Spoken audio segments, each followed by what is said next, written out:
నమస్తే అండి. Welcome to Triveni's kitchen.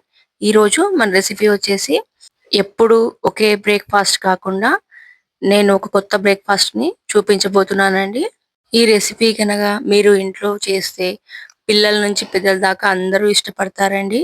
అంత బావుంటుంది. ముందుగా పెద్దగా ఉన్న మామిడి పళ్ళను తీసుకోవాలి.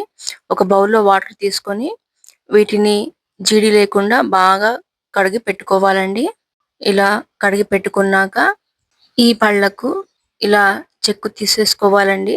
ఇలా నిదానంగా తీసేసుకోవాలి. ఈ రెసిపీని ఎవ్వరు కూడా వీడియోలో చూపించలేదండి. ఒక్కసారి మీరు ట్రై చేసి చూడండి. ఎంత బావుంటుందంటే అంత టేస్టీగా ఉంటుందండి. ఇప్పుడు అన్ని మామిడి పండ్లను ఇలా చెక్కు తీసి పక్కన పెట్టుకోవాలి. ఇప్పుడు మిక్సీ గిన్నె తీసుకొని ఈ మామిడి పండు గుజ్జును కత్తితో తీసేసుకోవాలి.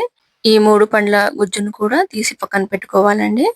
ఇప్పుడు మిక్సీ పట్టుకున్న మామిడి పండ్ల రసాన్ని ఇంకొక బౌల్‌లో ట్రాన్స్‌ఫర్ చేసుకోవాలి. ఇలా నేను 2 బ్యాచులుగా మిక్సీ పట్టుకున్నాను. ఇప్పుడు మిక్సీ గిన్నెలో ఉండిపోయిన రసము అందులో కొన్ని వాటర్ వేసుకొని బాగా కలిపి రసం వేసుకున్న బౌల్‌లో వాటర్‌ని వేసి గరిటెతో బాగా కలుపుకోవాలి. వీడియోనైతే స్కిప్ చేయకుండా చూడండి. లైక్ చేయండి. ఛానెల్ అయితే సబ్స్క్రైబ్ చేసుకోండి. ఇప్పుడు ఒక చిన్న మిక్సీ గిన్నె తీసుకొని అందులో అరకప్పు చక్కెర. ఈ పళ్ళు పుల్లగా ఉన్నాయి కాబట్టి నేను అరకప్పు వేస్తున్నాను. మీరు ఈ స్థానంలో బెల్లం కూడా వేసుకోవచ్చు. ఇప్పుడు అందులో 2 ఇలాచీలు, 1 టేబుల్ స్పూన్ సోంపు వేసి మిక్సీ పట్టుకొని ఈ మిశ్రమాన్ని మామిడి పండు రసంలో వేసుకోవాలండి.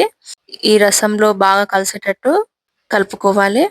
ఇలాచి అలాగే సోంపు వేసినందుకు ఇల్లంతా గుమగుమలాడుతుందండి. ఇప్పుడు ఈ పండ్ల రసం అయిపోయిందండి. పక్కన పెట్టుకోవాలి. ఇప్పుడు అట్లు వేసుకోవడానికి బ్యాటర్‌ని తయారు చేసుకుందాం. ఇప్పుడు ఒక మిక్సింగ్ బౌల్ తీసుకొని అందులో 1 కప్పు బియ్యం పిండి తీసుకోవాలండి. అలాగే 2 కప్పుల గోధుమ పిండి తీసుకోవాలి. ఇప్పుడు ఇందులో 1 టేబుల్ స్పూన్ జీలకర్ర, అలాగే 2 టేబుల్ స్పూన్ల ఉప్పును వేసి చేత్తో పిండి మొత్తం బాగా కలిసేటట్టు కలుపుకోవాలండి. ఇలా బాగా కలుపుకున్నాక వాటర్ వేసుకొని చేత్తోనే కలుపుకుంటూ ఈ బ్యాటర్‌ని తయారు చేసుకోవాలి.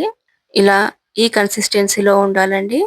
అంత థిక్‌గా కాకుండా, అంత పలచగా కాకుండా ఇలా ఉంటే సరిపోతుంది. ఇప్పుడు స్టవ్ పైన నేను ముందే పాన్ పెట్టుకున్నానండి. అది వేడయ్యింది. నేను పెట్టుకున్న పాన్ అయితే ఐరన్ పాన్ అండి. నాన్ స్టిక్ పాన్ అయితే కాదు. ఈ ఐరన్ పాన్‌లో తినడం వల్ల మన ఆరోగ్యానికి మంచిది. ఇప్పుడు ఉల్లిపాయ తీసుకొని పాన్‌కు బాగా రుద్దాలండి. ఒక 2 చుక్కల ఆయిల్ వేసి రుద్దాక ఇలా 2 గరిటెల పిండిని తీసుకొని ఇలా అట్లు వేసుకోవాలి. ఈ అట్లు చిన్న చిన్నగానే వేసుకోవాలండి. కొంచెం మందంగా ఉంటే సరిపోతుంది. ఇప్పుడు అయ్యింది. ఇలా గరిటెతో ఇలా టర్న్ చేసుకోవాలి. గోల్డెన్ కలర్ వచ్చేంత వరకు ఈ అట్లని కాల్చుకోవాలండి. మామిడి పండు రసంతో పాటు మీరు ఇంకా కావాలంటే చపాతీలు కూడా చేసుకోవచ్చండి. 2 వైపులా బాగా కాల్చుకోవాలి. ఈ రెసిపీని ఇంటికి చుట్టాలొచ్చినప్పుడు, అలాగే స్నేహితులు ఎవరైనా వచ్చినప్పుడు ఇలా ఇన్‌స్టంట్‌గా చేసి పెట్టొచ్చండి. సింపుల్‌గా, ఈజీగా చేసి పెట్టొచ్చు.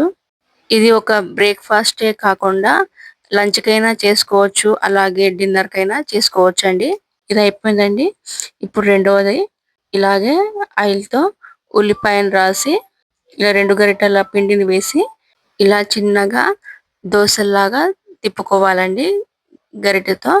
ఇప్పుడు దీనిపైన 1 టేబుల్ స్పూన్ ఆయిల్ వేసుకొని టర్న్ చేసుకోవాలి. ఇప్పుడు రెండవది కూడా అయిపోయిందండి. ఇప్పుడు సర్వింగ్ ప్లేట్‌లో ఒక్కో అట్టును పెట్టి మామిడి పండు రసంతో సర్వ్ చేసుకోవాలండి. ఇది పాతకాలం నాటి వంట. అట్లు మామిడి పండు రసం రెసిపీ రెడీ అయిపోయిందండి. తప్పకుండా ఒకసారి మీరు ట్రై చేసి ఎలా వచ్చిందో కామెంట్ సెక్షన్‌లో కామెంట్ పెట్టండి.